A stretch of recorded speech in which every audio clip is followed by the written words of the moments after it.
Antes de comenzar con las operaciones con los vectores, veamos 10 razones por las cuales aprender sobre vectores en física es importante.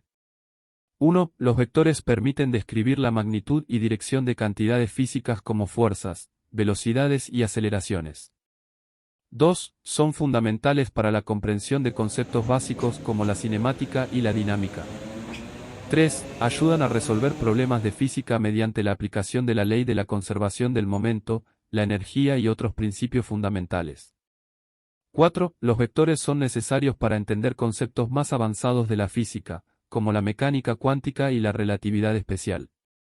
5. Permiten modelar situaciones complejas en la física, como el movimiento de objetos en 2 y 3 dimensiones. 6. Son ampliamente utilizados en otras áreas de la ciencia, como la ingeniería, la geografía y la informática. 7. Son esenciales para entender y diseñar sistemas mecánicos y electrónicos complejos, como los motores y los circuitos eléctricos. 8. Son útiles en el diseño y la programación de videojuegos y animaciones. 9. La comprensión de vectores en física es esencial para el éxito académico en otras áreas de la ciencia, como la física aplicada, la ingeniería y la matemática. 10. En resumen, aprender sobre vectores en física es fundamental para comprender cómo el mundo funciona y cómo podemos aplicar esa comprensión para resolver problemas del mundo real. Suma de vectores. Para sumar vectores, determinemos los siguientes casos. 1. Vectores con igual dirección e igual sentido. 2. Vectores con igual dirección y sentido contrario. 3. Vectores que tienen diferente dirección y diferente sentido. 4. Vectores en un sistema de coordenadas. Primer caso.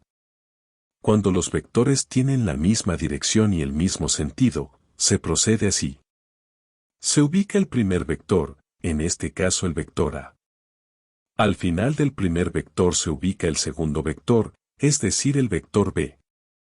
El vector suma es el resultado que va desde el inicio del primer vector hasta el final del segundo vector, o sea desde el inicio del vector A hasta el final del vector B. El sentido del vector suma A más B tiene la misma dirección y conserva el sentido de los dos vectores.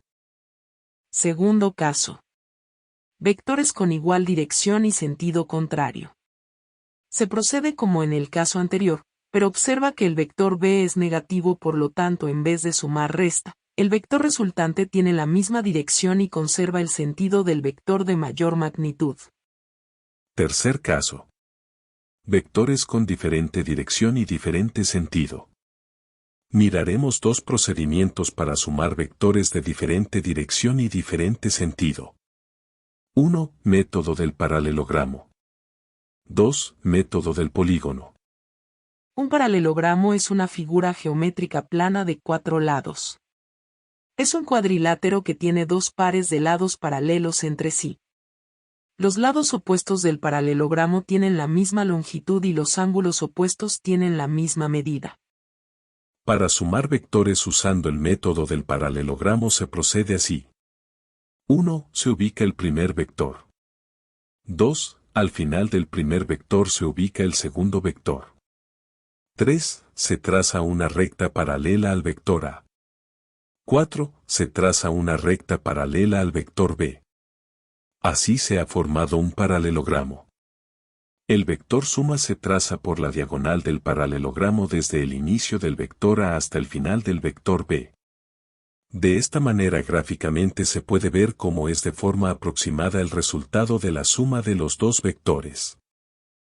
Un polígono es una figura geométrica plana compuesta por una secuencia finita de segmentos rectos consecutivos, llamados lados, que se cierran en un ciclo cerrado. Cada punto donde dos lados consecutivos se encuentran se llama vértice.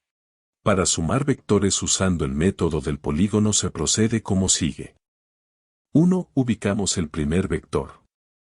2. Al final del primer vector ubicamos el inicio del segundo vector. 3. Al final del segundo vector ubicamos el inicio del tercer vector, como en este caso. Si hay más vectores, continuamos con el mismo procedimiento. El vector suma se traza desde el inicio del primer vector hasta el final del último vector, así como en el ejemplo. El vector suma va desde el inicio del vector hasta el final del vector C. Obsérvese que el vector suma cierra la figura dando lugar a un polígono. Espera el siguiente video. Explicaremos cómo se suman vectores cuando se encuentran en un sistema de coordenadas.